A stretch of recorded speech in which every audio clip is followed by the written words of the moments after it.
This is why some agents win and others don't. So the big question is, what are the top agents doing to absolutely crush it in real estate, grow their teams, and add more transactions year over year while so many struggle? If you ever thought about this, you're not alone. No one has been able to get the answers until now. We spent the last few years helping agents sell billions in real estate, rubbing shoulders with top producers, which got us thinking, how can we expose more people to these insights to help raise the standard in the whole real estate industry? We then realized that we could help bridge the gap by getting the secrets from the best of the best so that you can succeed. My name is Andrew Dunn. And my name is Peter Michael. Welcome to Elite Agent Secrets.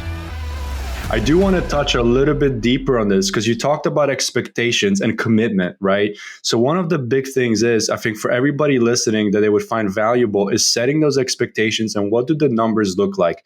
From somebody who's spending a lot of money every single month on leads, you guys are generating thousands and thousands of leads. Are you guys converting at like 1%? Should people that are listening to this have an expectation to convert 10%? I know we're not converting everybody.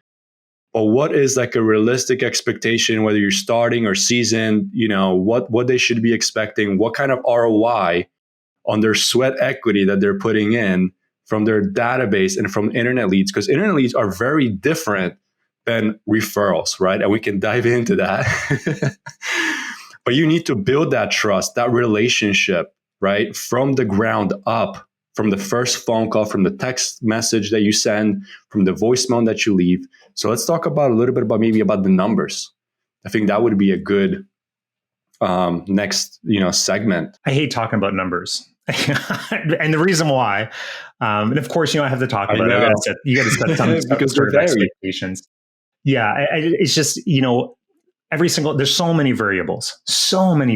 And that's, as marketers and agency owners, we need to understand that, right? And the agents need to understand that. And so variables include the agent themselves, what type of agent are they? What sort of personality do they have?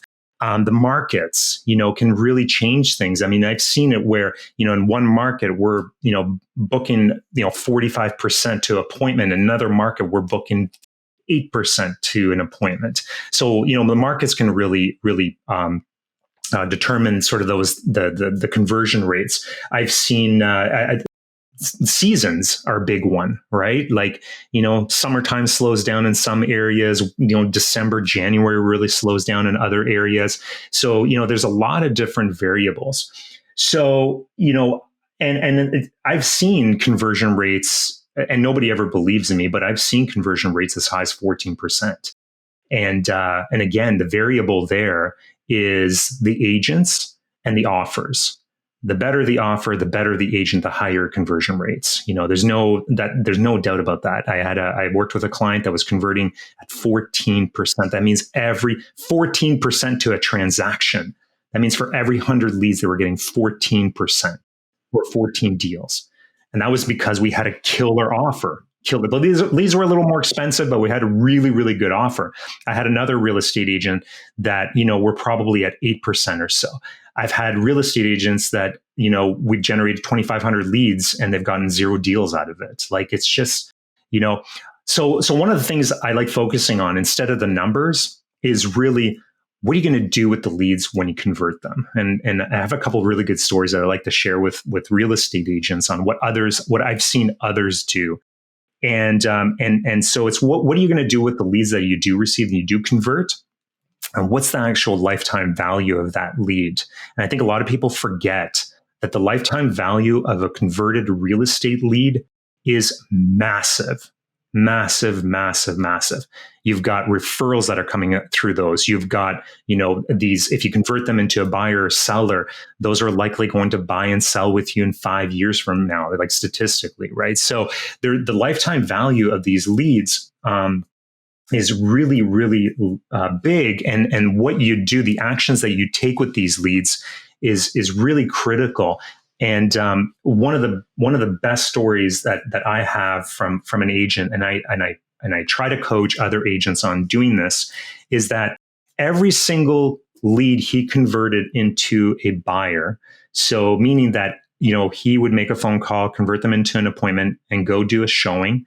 Every showing that he did with an internet lead, he would then go, he'd show the house, leave the house. He would knock 5 doors down on the right side, 5 doors down on the left side.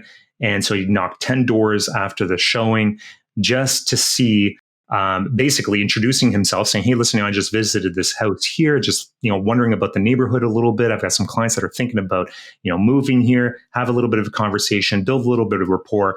And then, of course, ask, have you ever considered, selling your house, right? And he did that on every single showing appointment. How many agents out there do you know that do this? How many? That's huge. That's huge. Not too many, right? But this guy, honestly, I don't know a single one. And that's the problem. I don't know a single one, right? This is why I wanted to dive into this, juicy concept, because who cares about the numbers? You get to make your own numbers, right? NAR says 1 to 3% conversion, but nobody's thinking outside the box, or the few that are winning. That's why we're talking. Absolutely. And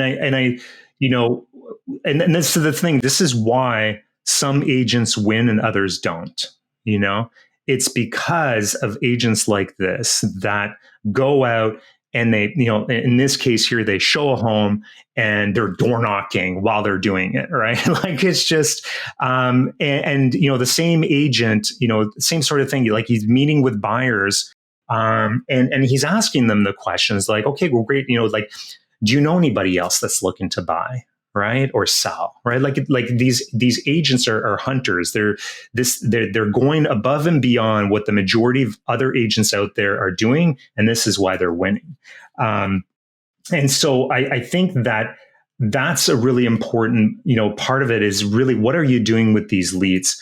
The follow-up side of it is also really critical. Like, I don't understand why real estate agents will call a lead and never call them back again, or at least not try to follow up with them using another platform. So same agent, actually, he's a really good friend of mine, same agent. I call him up at 10:30 at night. I said, what are you doing? I said, and he says, well, I'm responding to my leads. And I'm like, wow, okay, at 10:30 at night. He's like, yeah, why not? Like, it's just like, I'm texting one right now. We're booking an appointment, right? So the way his follow-up worked was basically he'd pick up the phone, try to call him. If he didn't reach him, he'd call him again. That was the first thing he would do. If he couldn't reach him, send a text message, friend request on Facebook, send a messenger request on Facebook. That was his strategy. So for every lead that he got in, he'd spend 5 minutes trying to reach out to them. And then he'd try again. Typically, he wasn't great at his follow-ups either, but typically, he was trying to get a response. The idea is that maybe somebody's not comfortable picking up the phone, but maybe they'll answer you through text message. Maybe they're not comfortable over text message and they prefer messenger. Like, I hate text messaging because I hate typing on my phone, right? So for me, I would prefer to respond to somebody on Messenger. So, he understood that. So he reached out to the leads through whatever platform he thought he could get some. And if they responded on that platform, that's where he communicated with them. And a lot of people, nobody does it. Like, people pick up the phone, they try. Some people don't even try with the phone. They just send them a text message, right? So, if you are as busy as you are, right? Like, if you're on calls back to back to back, you're probably not going to pick up the phone, but you'll answer them on Messenger. You will answer them on a text message. Or if if you have a few minutes, then you will hit them back.